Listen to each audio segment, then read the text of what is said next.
Hi guys, Dave Pinson, Philippine Bible Ministry, extra video today. I normally make 2 videos a day and I try to publish at least one. Sometimes I do 2 a day um, just because I feel led to do it. Everything I do I feel is led from the Holy Spirit. I don't feel I do anything just because I want to. Now hopefully that's true. I, anyway, so today I wanted to talk about at life's end. So what happens at the end of your life? Um, just real quick because this thought occurred to me like I said this I thought I said this in another video not too long ago.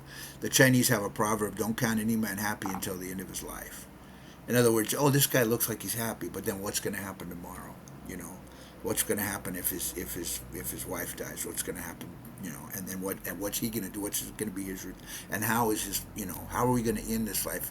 Paul says, I run the race for the prize. You know, in other words, it might get harder. There might be a hard time. That you might go through some stuff, but as long as you're with God at life's end, what are you going to look back on, and what will you say? And what came to my mind when I thought about this, I don't think anyone who has followed Jesus and has given up everything for him ever looks back and said, "I gave too much to God."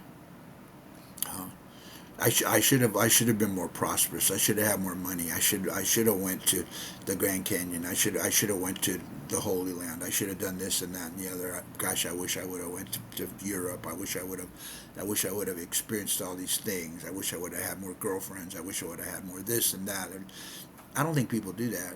And I don't think people that, I mean, I think at the end of the day, people wish they spend more time with their family and the people they love, right? I think that's a natural thing from everybody, even if they're non-believers. You know, even the wealthy. I think at the end of their life, they're going to say, "Well, that was sure a waste of time."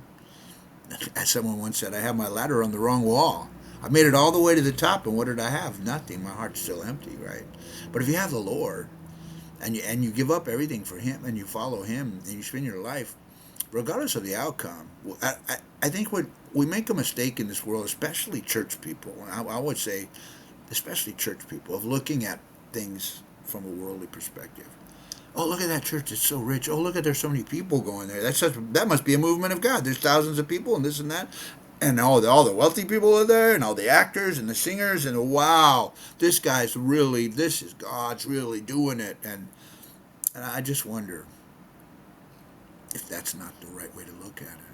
You could have a small thing, 20 people, 5 people, 10 people, and all those people are on fire for Jesus, and all those people love everyone and give up everything for Jesus and spend their life following him. And each person makes maybe 1 or 2 or 3 or 5 disciples in their life, or maybe however many.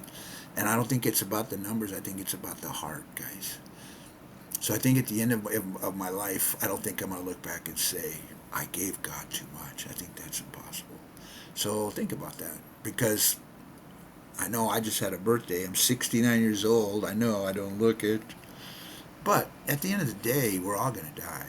We're all, even if you're 20 years old, you don't know what's going to happen tomorrow. You get hit by a truck or anything could happen. You could die in a fire in Los Angeles, right? So at the end of your life, you want to look back and you want to say, did I do well? Is the Lord going to say, well done, good and faithful servants? That's all I got to say about that. God bless you guys. Ta ta for now.